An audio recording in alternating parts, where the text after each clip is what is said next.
mic explorator, prin păduri și pe râu călător, cu inima deschisă și ochi curioși, descoperim natura pas cu pas voioși. Prin iarba verde ne strecurăm, pe flori colorate ne minunăm. Gărgărițe, fluturi și albine jucăuși, toți ne sunt prieteni dragi și frumoși. Hai, hai, hai, mic explorator, prin păduri și pe râu călător, cu inima deschisă și ochi curioși, descoperim natura pas cu pas voioși. Pe lângă râu privim cum curge lin, pietricele lucioase strălucesc divin. Peștii sar, apa strălucește, natura toată parcă ne zâmbește.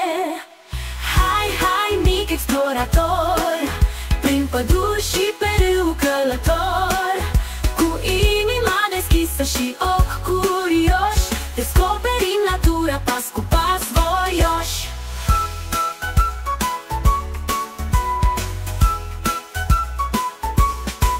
Pe lângă râu privim cum curge lin, pietricele lucioase strălucesc divin.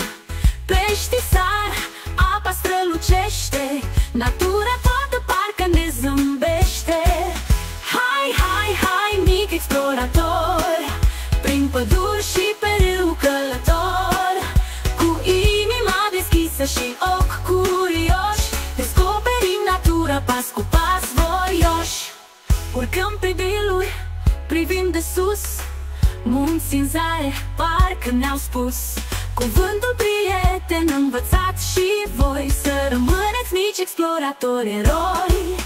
Hai, hai, hai, mic explorator, prin păduri și pe râu călător, cu inima deschisă și ochi curioși, descoperim natura pas cu